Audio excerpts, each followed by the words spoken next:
What do you say, pup?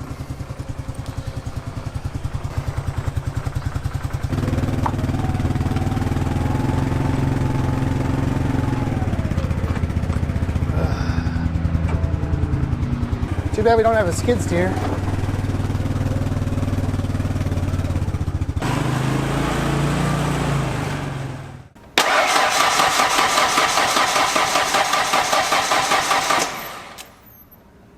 You guys might remember this little red hot rod. It's a 91 Ford Ranger XLT. 2-wheel peel, 1-tire fire. It's got the 5-speed manual. Red on red interior with the 4-banger 2.3 liter. It cranks, but it will not start. I think I worked on this truck about a year ago, and it would crank, but it would not start. Pretty sure it had no spark. I think we replaced the ignition module, maybe. Possibly the coil, I can't remember. Anyway, he thinks it has no spark. I guess he sprayed something flammable in the intake, cranked the engine, and it wouldn't fire. This is a weird setup. It has 2 sets of spark plugs, 2 coils, 2 everything.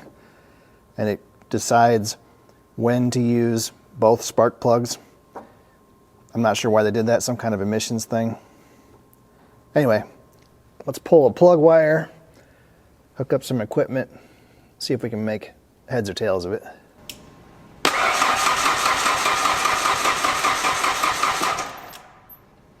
I'm just checking power at the DIS module, the ignition module.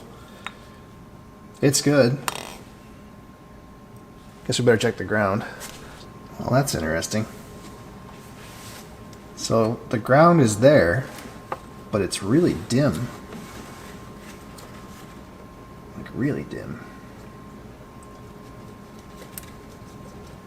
I wonder if it's just my probe, or if we have a bigger problem. I would say it's not my probe. Let me get a bigger probe. A bigger test light, I mean. So this test light uses an H11 headlight bulb, which should be, I don't know, 4 or 5 amps, I would think. Let's see if it can power it. Nope, it cannot. So there's our problem. We're losing ground. Interesting. That is not what I expected to find. Huh. Okay. So this is interesting. When I turn the key on, the ground goes away completely. That comes from the PCM. Shouldn't it be the opposite? Unless I'm completely confused, the DIS module, the ignition module, has to have power and ground to work. I don't know if we should go to the PCM next. Seems like a logical place. Okay, if the ground for the ignition module comes from the PCM, and we lose that ground when we turn the PCM on, which is what happens when you turn the key on, then that must mean that we're losing the ground for the PCM. Right? It's got to be. So that is behind door number 1. Pretty sure. The PCM is down here under this kick panel. There are 3 grounds. One's a case ground, 2 are a power ground, and 1 is a shield.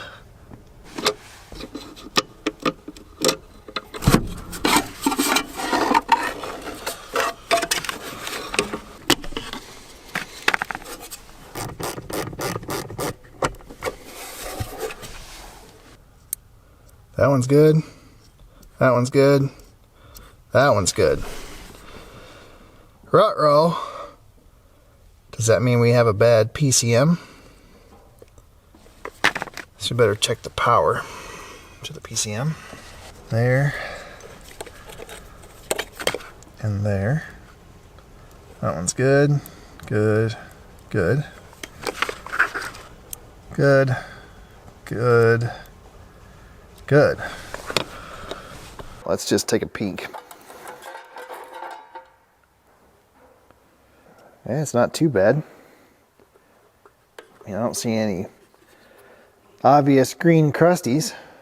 Yeah, that board's been wet. You can see the conformal coating starting to peel off.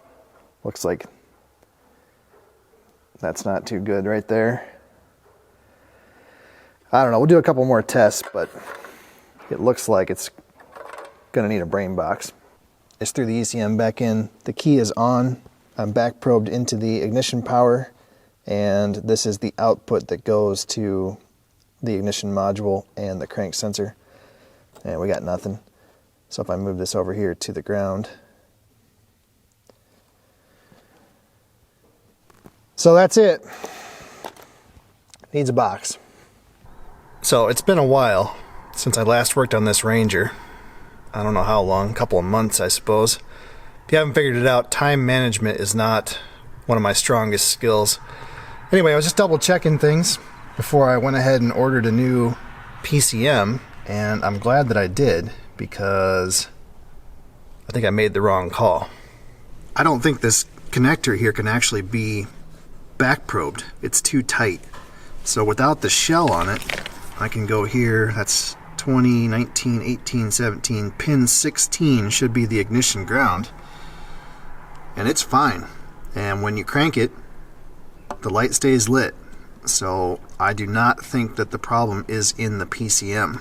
According to the diagram, that ground goes through a connector, C100, and then there's also a splice, S124. So I found the connector.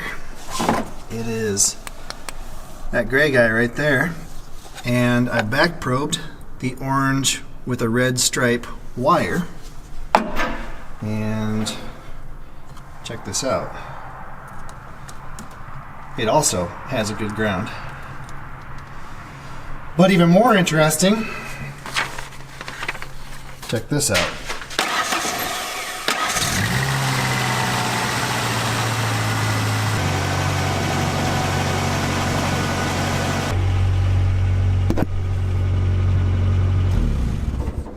So that's fun. I bet you anything that we have either a bad crimp or just a bad pin fitment inside that connector. And when I back probed it, I jarred it just enough that now it's working.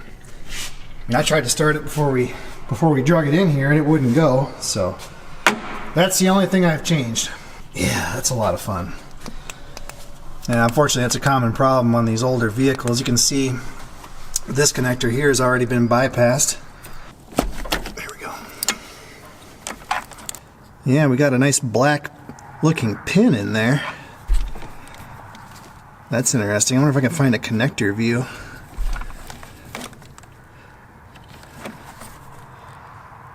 I don't think that's our guy. Surely the pins correspond to what's on the back here, which means that the nice black crusty one would be this red wire with a green stripe. Alright, let's go ahead and try to depin that. The one that looks cooked. There we go. So we'll pull that little comb out, grab our picking tool, lift up the little lock, and then try to pull it out. Looks pretty melted.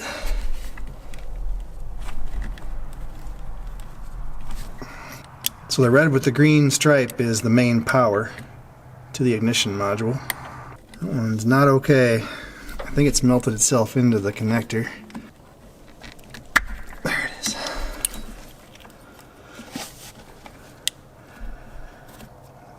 Yeah, that doesn't look too hot. No, I'm wrong. It looks like it has gotten hot. Not sure what to make of this. So the problem was with this orange with the red stripe wire, the ground wire. That's what all of our testing showed. The power was good. So why am I seeing the problem only on the pin for the power? Has the whole connector just gotten hot?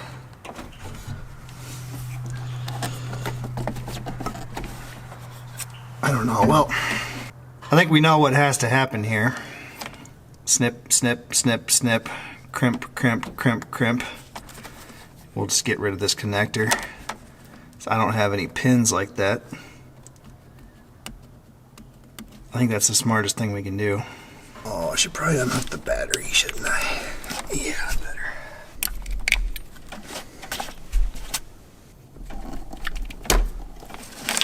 Yeah, we've definitely had some meltage on that power pin.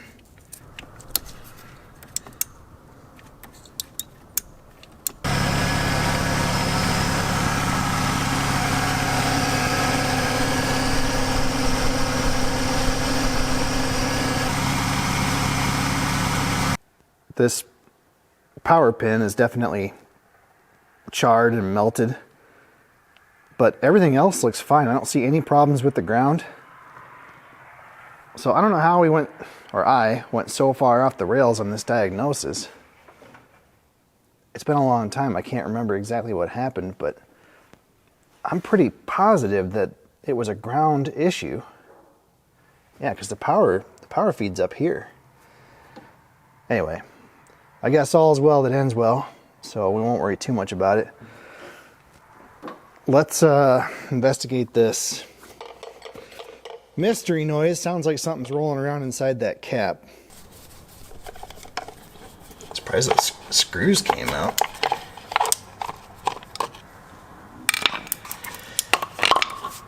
Okay, that's not so bad. Just the grease cap came off. That's no big deal. We'll just put a little bead of RTV silicone around it.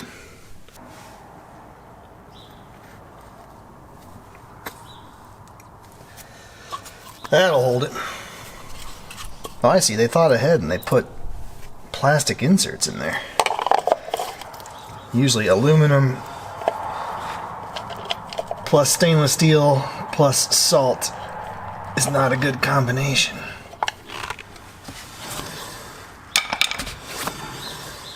Beautiful.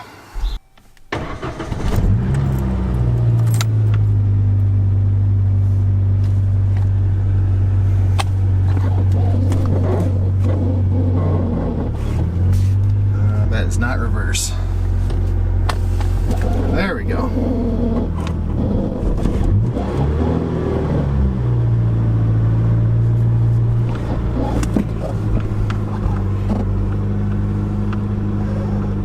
Our lake finally dried up.